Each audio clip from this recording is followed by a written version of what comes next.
Okay, so I've never had the chance to do this, but you have.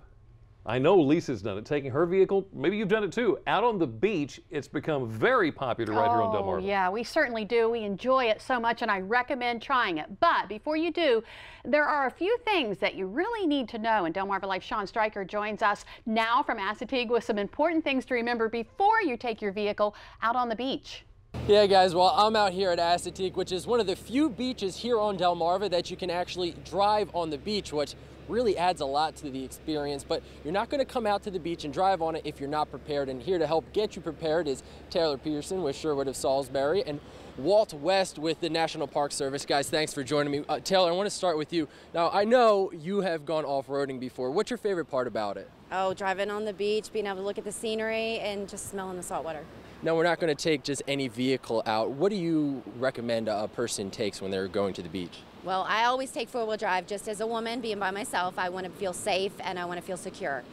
You can take all-wheel drive, and I'm sure that, you know, there's a list of everything that you can do. What else should a person look for when looking to buy a vehicle that they're planning to take on the beach? I always look for like a tow bar, different accessories that I can get with especially the Jeep. That way of course, me and my family feel safer in case we do break down or if we get stuck. And of course, a good set of all-terrain tires are always beneficial. Yes, that gives you good traction and everything, so you want to make sure that you don't have any trouble while you are out there. Now, Walt, it's not like anybody can just come and show up and drive on the beach. There's a process, and it starts with obtaining a permit. Yes, that would be correct. That would be the OSV permit, which is different than the Assateague Island entrance pass. Once you get the entrance pass, if you want to go over the sand, you would have to secure that permit at the ranger station. Can they do that day of? Yes, they can, as long as they have the proper equipment. I'm happy you mentioned the equipment. We have some of it in front of us. Run down the list of things they need. Well, first and foremost, you need to have a shovel. At minimum, it needs to have at least a 6-inch blade and an 18-inch handle, and that's for if you get stuck. And in addition to that, you need to have the vehicle jack that goes with the vehicle. It must be able to lift one tire completely out of the sand. You need to have a jack support. A jack will not support itself over the sand, so you need to have a piece of plywood, hardened steel, or hardwood. Thirdly, you would need to have a tire gauge, and most importantly, that's for when you come off the sand, having dropped your air pressure, that you reinflate your tires to the proper and safe pressure to go back out over the open road. You also have to have a tow rope. That must be capable of towing at least 6,000 pounds. It can be a tow rope, chain, or cable. Yeah, and it is important to remember to re-inflate your tires after you deflate them. A lot of people might forget that.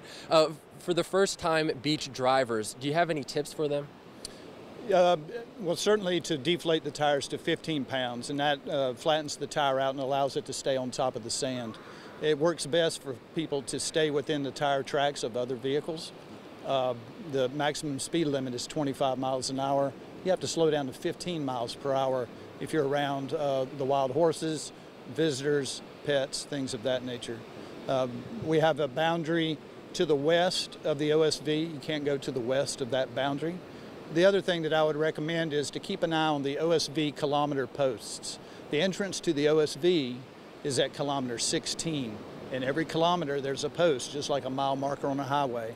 If you run into trouble, it's really helpful to know where on the OSV you're located. Now, Walt, you're saying OSV a lot. What does that mean? That stands for Over Sand Vehicle Zone, and that is the part of the beach where we, the National Park Service, allow vehicles to travel. Well, thanks so much. That's a lot of good information. And Taylor, thanks for letting us know what kind of vehicle we need. Jimmy and Lisa, I'm going to hop in this Jeep and take it for a spin and send it back to you guys in the studio. All right. I think he's got what he needs. All good advice. You know, we have all of that too. Yeah. You have to be prepared. And I know many people enjoy gardening this time of year, but on some days it's just too hot and humid. Coming up next on Delmarva Life, gardening expert Jenny Rosenkrantz joins us to tell us which plants can thrive in the shade, keeping us out and about doing what we love. A little later on, maybe this is more your speed. We're going to hear why one local man loves harness racing more than anything. And we're going to see how Sean Stryker does in the hot seat. Delmarva Live will be right back.